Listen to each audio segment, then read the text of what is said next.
Olá, boa noite. Veja no Brasil TV desta quarta-feira, dia 10 de novembro. A inflação desafiando o país. O IPCA acelerou para 1,25%, a maior taxa para outubro desde 2002. Já estão a caminho de Goiânia os motores do avião que caiu em Caratinga, matando Marília Mendonça e mais 4 pessoas. A Prefeitura de São Paulo decide manter o uso obrigatório de máscaras em locais públicos ao ar livre. E ainda vamos conhecer a fazenda que se tornou referência em sustentabilidade e na preservação da natureza no interior paulista. É agora no Brasil TV.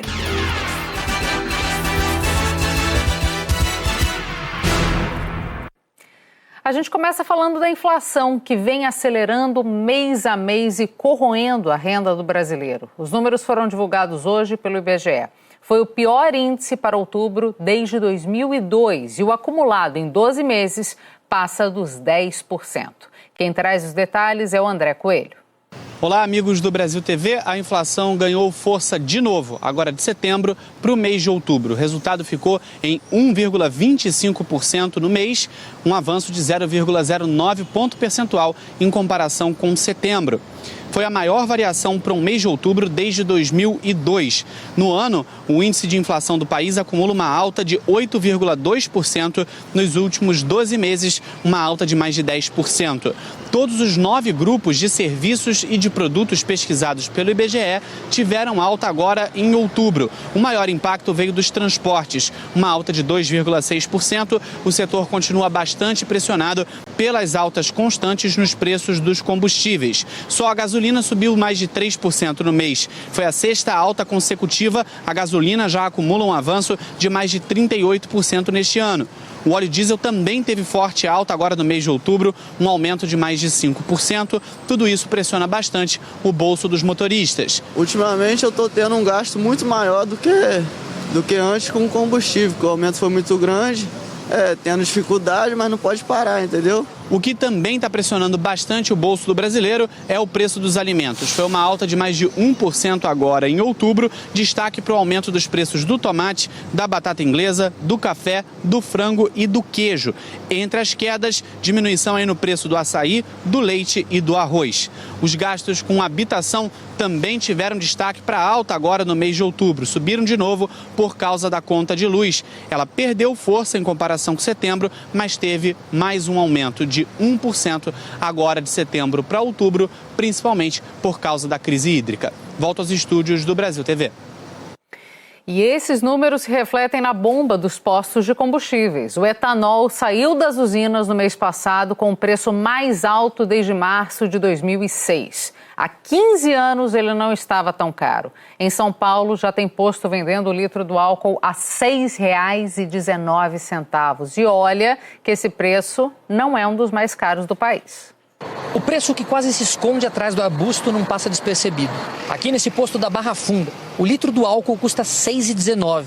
O mais caro de São Paulo, segundo a Agência Nacional do Petróleo. Para se ter uma ideia, uma pesquisa da ANP apontou que pelo menos 42 postos da capital vendem a gasolina abaixo desse preço.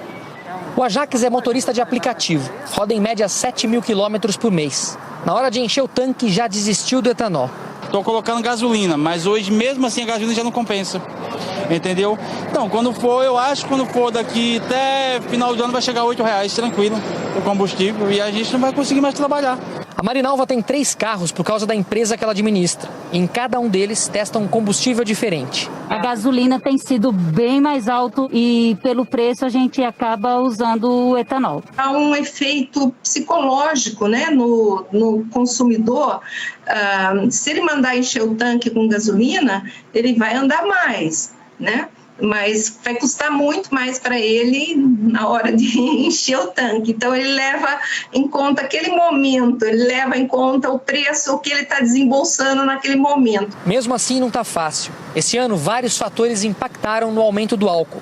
A alta do dólar, que deixou mais cara a compra de insumos e equipamentos importados pelas usinas. O clima, que atrapalhou as últimas safras. E a queda da produção da cana-de-açúcar no campo. Por isso esse valor que a gente vê nas bombas, como explica a pesquisadora do Centro de Estudos Avançados em Economia Aplicada da USP. A gente tem safra, entre safra, tem choques de oferta, choques de demanda, então o preço ele é variável ao longo do tempo, o que não é uma coisa boa para os consumidores e nem mesmo para as usinas, porque é difícil planejar investimentos no caso da usina, é difícil planejar gastos no caso do consumidor. As usinas produzem 2 tipos de etanol. O anidro, usado na mistura da gasolina, que leva 27% desse tipo de álcool, e o hidratado, aquele que a gente compra nos postos. Como a produção ficou menor no campo, as usinas tiveram de priorizar a fabricação do etanol anidro para cumprir a legislação. Aí entrou mais uma vez a lei da oferta e da procura. Com mais gente circulando e o consumo do álcool hidratado maior, o preço foi para as alturas. E deve ficar assim pelo menos até abril do ano que vem, quando começa a nova safra. A impressão que dá é que não tem para onde correr. A gasolina também disparou. Aqui na capital, o combustível pode ser encontrado por até R$ 7,39. Foram 11 aumentos nesse ano. Tem lugar já vendendo a 8 também. A Agência Nacional do Petróleo diz que desde 2002 vigora no Brasil o regime de liberdade de preços em todos os segmentos do mercado de combustíveis: produção, distribuição e revenda. Isso significa que não há qualquer tipo de preço tabelado nem fixação de valores máximos e mínimos. Os preços dos combustíveis ao consumidor final variam como consequência dos preços nas refinarias, dos impostos estaduais e federais, dos custos e despesas de cada empresa. Os 2 motores do avião que levava a cantora Marília Mendonça e mais 4 pessoas estão a caminho de Goiânia. As peças foram retiradas do local da queda na segunda-feira. Essa fase de análise dos destroços e dos motores é comandada por peritos do Seripa 3, que investigam o acidente desde sábado. A previsão é que eles cheguem hoje à noite. Os motores saíram do pátio do Detran de Caratinga nessa madrugada. Ainda estava escuro quando o transporte começou. Os motores estão cobertos por um pano em cima do caminhão. O trajeto até Goiânia tem quase 1.200 quilômetros. A previsão é que o caminho seja feito em 16 horas para chegar a essa empresa, considerada uma das maiores fornecedoras de manutenção, reparo e revisão de motores de aviões do mercado. O transporte dos motores é de responsabilidade do dono do avião, que é a PEC Táxi Aéreo. Ela que está trazendo os motores aqui para o Centro de Serviços Aeronáuticos da capital. Segundo o CENIPA, que investiga as causas do acidente, aqui eles têm a estrutura necessária para que os técnicos possam fazer a análise dos equipamentos. É um trabalho importante para ajudar a esclarecer os motivos do acidente. Se identificar em que momento do acidente esses motores foram sacados. Ser retirado do berço do avião é uma coisa difícil, é muito preso o motor. Mas, de repente, na hora que bateu no cabo, será que enroscou naquele cabo, como se vê a posteriori, e ele ficou preso e foi arrancado à força? O segundo, será que foi com a batida no solo que essa aeronave expurgou o segundo motor? Esta é uma coisa que certamente eles vão poder responder. Os motores foram os últimos destroços a serem retirados do local da queda do avião, porque estavam espalhados em locais de difícil acesso. Um deles estava dentro da cachoeira e outro em uma mata. Um cabo de aço enrolado na hélice do avião chamou a atenção dos investigadores da Polícia Civil, que ainda não sabem dizer se o cabo é o que se rompeu na torre de energia elétrica. Embora as investigações sejam independentes e com objetos distintos, esses órgãos trocarão certamente informações entre si, notadamente no que tange aos laudos periciais.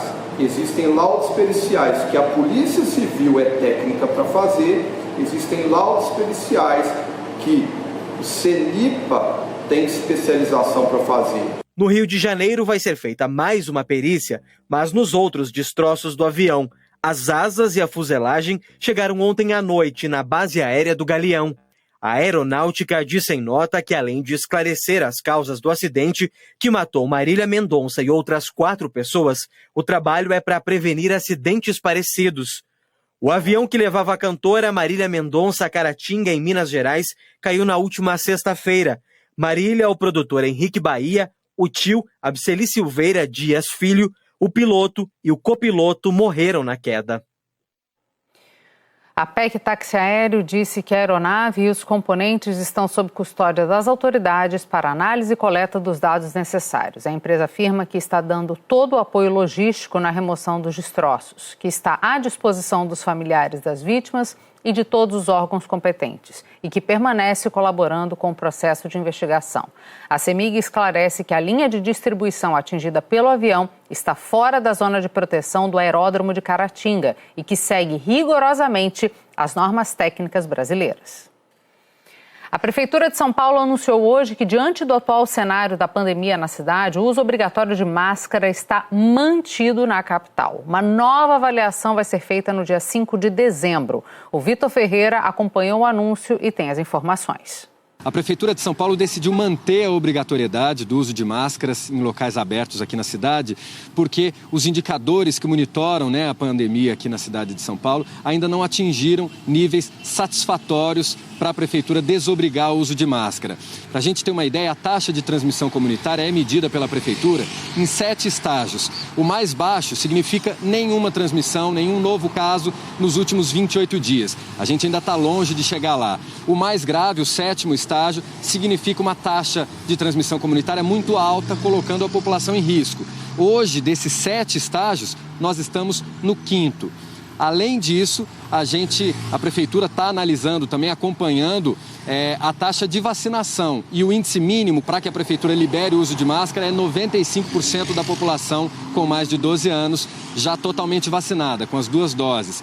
A gente já alcançou esse índice entre os adultos, mas entre os adolescentes ainda falta um pouquinho, de modo que no cômputo geral nós estamos com a taxa de vacinação em 89%, deve chegar a 95% na primeira semana de dezembro. Então os técnicos da Prefeitura fazem projeções de que no começo de dezembro é possível que a gente possa sim liberar a máscara, mas por enquanto todo mundo de máscara. Em Pernambuco, o intervalo para tomar a dose de reforço da vacina contra a Covid está menor. A Bianca Carvalho traz os detalhes dessa mudança. Oi, Cecília. Aqui em Pernambuco diminuiu o intervalo para tomar a dose de reforço. Eram 180 dias, 6 meses. Agora, 120 dias, 4 meses. Isso vale para qualquer tipo de vacina que a pessoa tenha tomado. E aí também diminuiu a idade, o limite de idade. Antes estava em 60, baixou para 55 agora em todo o estado. Recife, capital, está vacinando com a dose de reforço a partir de 50 anos. Então aqui no Recife, considerando que a partir de 50 anos e também com a redução nesse tempo de intervalo para tomar a dose de reforço, são 130 mil pessoas a mais que podem se vacinar a partir de agora. Claro que aqui também há um esforço muito grande para chamar aquelas pessoas que estão com a segunda dose em atraso. Estou nem falando do reforço, Cecília. Com a segunda dose. São 613 mil pessoas em todo o estado que a gente está puxando a orelha e chamando para vir tomar a segunda dose e completar o esquema vacinal. Voltando para você, Cecília. Seja assim no Recife e no país inteiro. E a pandemia de Covid dá sinais de desaceleração no Distrito Federal. Os números de casos e de mortes voltaram para o patamar de maio de 2020. Mas o vírus ainda circula e provoca mortes. O DF tem a menor taxa de transmissão da Covid-19 desde que ela começou a ser medida, em março do ano passado. A taxa agora está em 0,70. Significa que 100 pessoas infectadas transmitem o vírus a outras 70. Ou seja, a pandemia está em desaceleração. O menor índice atingido até agora era de 0,74 em janeiro deste ano. E a taxa de transmissão menor vem junto da redução de casos e mortes. Ontem, a média móvel foi de 121 novos casos por dia aqui no DF. No domingo, ficou em 100. Já a média móvel de mortes diárias no DF foi de 5 ontem. Não tínhamos médias tão baixas de casos e mortes desde maio do ano passado. Infectologistas, epidemiologistas, pesquisadores fazem uma relação direta da queda desses números com a vacinação. Quanto mais gente com a imunização completa contra a Covid, maiores chances de termos cada vez mais boas notícias. À medida que a vacinação avança, o esperado é que vejamos números cada vez menores de novos casos e também de óbitos. No Distrito Federal, 2.262.338 pessoas estão vacinadas com a primeira dose, o que representa 73% da população. e 1.772.532 pessoas receberam a segunda dose ou a dose única. Significa que 57% da população está com a imunização completa. Mesmo que ainda existam pessoas tentando falar o contrário, contra esses dados não há argumentos que justifiquem a não vacinação. Esses números, eles simplesmente traduzem o que os estudos já nos falavam, que as vacinas são seguras, são eficazes, são necessárias e mais, que elas são a nossa única saída se nós quisermos realmente voltar a uma vida normal. Nos hospitais, os profissionais de saúde já percebem um início de volta à normalidade. Há cerca de 3 semanas que o movimento de internação de Covid mudou bastante. Agora, os leitos que eram de Covid estão sendo ocupados por outras doenças e também por pacientes que estão em tratamento de sequela de Covid. Muito provável isso deve ser reflexo da vacinação e a gente espera que continue assim.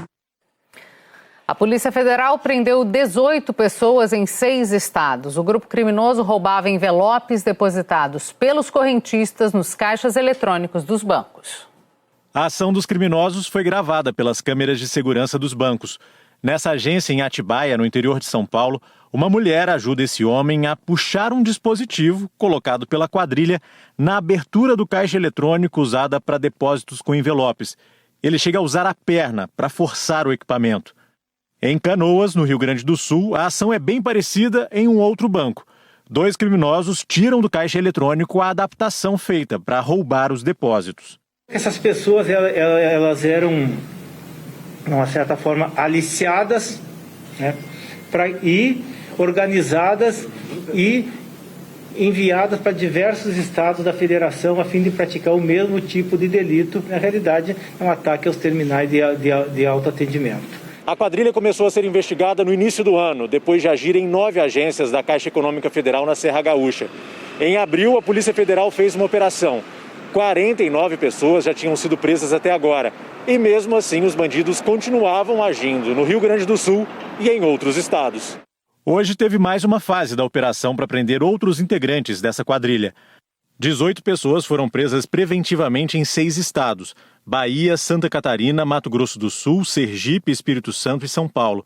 Os policiais também cumpriram 34 mandados de busca e apreensão na capital paulista e em Atibaia. Desde o começo de 2021, somente na Polícia Federal, nós já registramos 545 ocorrências deste tipo. A operação foi batizada de Pesca Urbana por causa do sistema utilizado pelo grupo para fisgar os envelopes depositados em terminais de autoatendimentos de agências bancárias. A FEBRABAN, a Federação Brasileira de Bancos, disse que as agências, assim que identificam as ações desses bandidos, comunicam à polícia.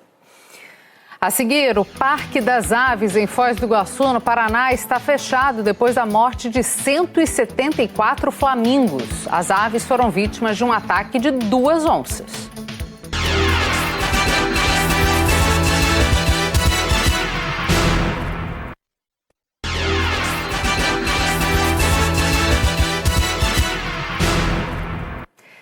Brasil TV de volta com a história da morte de 174 flamingos no Parque das Aves, em Foz do Iguaçu, no Paraná. Eles foram vítimas de um ataque de 2 onças.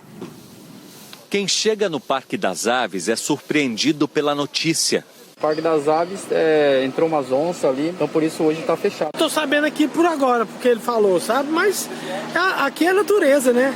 A natureza é assim, aqui é lugar delas, né? Não é nosso, não. Na noite de segunda-feira, uma onça fêmea com o seu filhote entraram no Parque das Aves depois de pular uma cerca. Essa imagem de uma câmera de segurança mostra o momento em que uma das onças entra no viveiro dos flamingos. Os biólogos do parque dizem que a mãe estava ensinando o filhote de cerca de 1 ano de idade a caçar. Dos 176 flamingos que estavam no viveiro, apenas 2 sobreviveram. Muitos deles morreram em razão do estresse provocado durante o ataque. Os primeiros flamingos chegaram a Foz do Iguaçu em 1995. Eram 16 resgatados de uma salina na África e que deram início à colônia que viveu no parque nesses últimos 26 anos. O nascimento do primeiro filhote de flamingo em cativeiro completa 20 anos no próximo mês. Nossa equipe está desolada com tudo o que aconteceu e estamos muito solidários a tudo que aconteceu também com as onças, né? Como uma equipe que trabalha com conservação, como pessoas que entendem a importância das ações de maneira integrada para a gente preservar os animais e o ecossistema da Mata Atlântica como um todo, a gente acha muito importante deixar claro que esses animais não são vilões. Os felinos vivem em uma área de preservação e são monitorados pelo Parque Nacional do Iguaçu, que fica ao lado do Parque das Aves. O projeto Onças do Iguaçu diz que 28 felinos vivem nos 185 mil hectares de mata do Parque Nacional do Iguaçu e que nunca foi registrado nenhum ataque contra humanos na região. Não existem riscos, a gente não tem nenhum histórico de ataques nessa região. As onças pintadas, elas são essencialmente crepusculares e noturnas, né? Esse é o maior pico de atividade desses animais. E as onças têm a tendência a se afastar de pessoas e não chegar perto das pessoas, né? A gente tem alguns protocolos que a gente sempre fala, se você encontrar uma onça pintada, então não corre, se afasta lentamente, não se aproxima para tirar foto, não agacha, mas nunca houve a possibilidade de uma pessoa ter um encontro com uma onça é muitíssimo rara. Os responsáveis pelo Parque das Aves, onde viviam os flamingos, dizem que as atividades serão retomadas na sexta-feira. Mas os 2 flamingos sobreviventes do ataque ainda não poderão ser vistos pelo público. Eles seguem sendo cuidados pela equipe de veterinários. A gente não pode dar nenhuma informação mais detalhada no sentido de como eles estarão nas próximas horas, porque a gente tem que monitorar e acompanhar isso com a frequência que a gente vem fazendo bem intensa. O governo nomeou Marcos de Castro Simonovic para a presidência do Instituto Chico Mendes, órgão que é vinculado ao Ministério do Meio Ambiente. O ICMBio é responsável pela gestão e fiscalização de parques, florestas nacionais e outras unidades de conservação do Brasil e tem poder de polícia ambiental para a proteção dessas áreas. Simonovic é coronel da Reserva da Polícia Militar de São Paulo e está no Instituto desde abril de 2019, quando foi nomeado pelo então ministro Ricardo Salles como diretor de criação e manejo de unidades de conservação. Autoridades de várias partes do mundo estão participando na Escócia da Conferência das Nações Unidas sobre as Mudanças Climáticas. A grande preocupação é encontrar alternativas para aumentar a produção de alimentos sem prejudicar ainda mais o meio ambiente. Na cidade de Garça, no interior de São Paulo, uma fazenda se tornou referência em sustentabilidade e na preservação da natureza. É com muita delicadeza que as mudas são transplantadas por essas mulheres. Este é o primeiro passo de um trabalho que mudou a realidade desta fazenda em Garça. Pastos foram transformados em florestas. As mudas ficam 3 meses na sombra para desenvolver e ganhar força. Depois, mais 3 meses no sol para atingir o tamanho ideal para o plantio. Neste viveiro florestal são cultivadas mudas de árvores nativas que são destinadas à recuperação ambiental e também árvores de madeira nobre que são comercializadas. O processo é um aprendizado e tanto para este aluno de engenharia florestal que está fazendo estágio por aqui. Para a gente é muito gratificante porque a gente tem a oportunidade de trabalhar pensando nas próximas gerações e podendo gerar renda para os produtores rurais a partir dessa recuperação de áreas, usando as madeiras nobres que são plantadas juntas. A ideia de montar o viveiro foi da Valéria, em 2004. Pensando no futuro do planeta e na necessidade de recompor as áreas degradadas, a agrônoma iniciou um trabalho de recuperação ambiental na fazenda da família. As propriedades, mais ou menos na época de 2004, elas estavam degradadas, com produção de café convencional, pastos abandonados, e com isso nós fomos introduzindo, culturas de árvores, recuperando as nascentes, recuperando os rios, as APPs.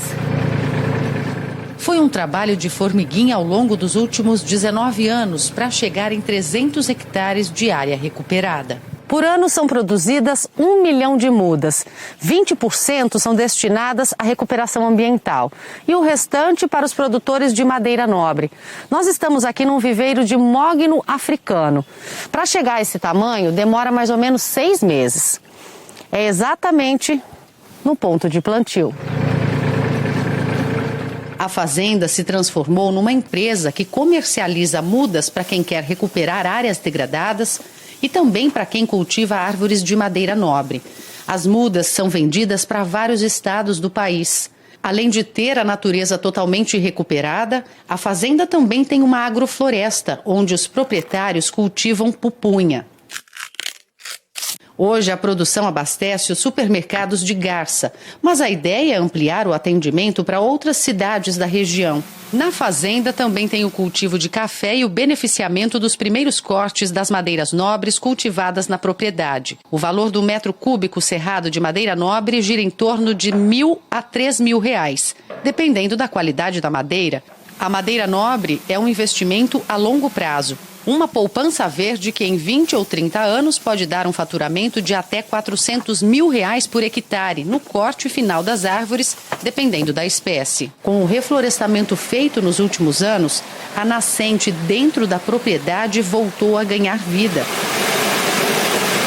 Hoje a água desce com tanta força que é suficiente para irrigar o viveiro e ainda tornou a fazenda autossustentável. O meu sentimento é maravilhoso, eu sou apaixonada pelas florestas. Eu vejo essa propriedade que em 2002 não tinha uma árvore e hoje ela é toda recuperada, toda cheia de natureza. Eu vejo animais, às vezes a gente vê, veadinhos, cobras e outros animais, então a gente vê que a natureza voltou. O Brasil TV fica por aqui. Outras notícias logo mais no Jornal Nacional. Hoje um pouco mais cedo, às 7:55 da noite, horário de Brasília. Uma boa noite a todos e até amanhã.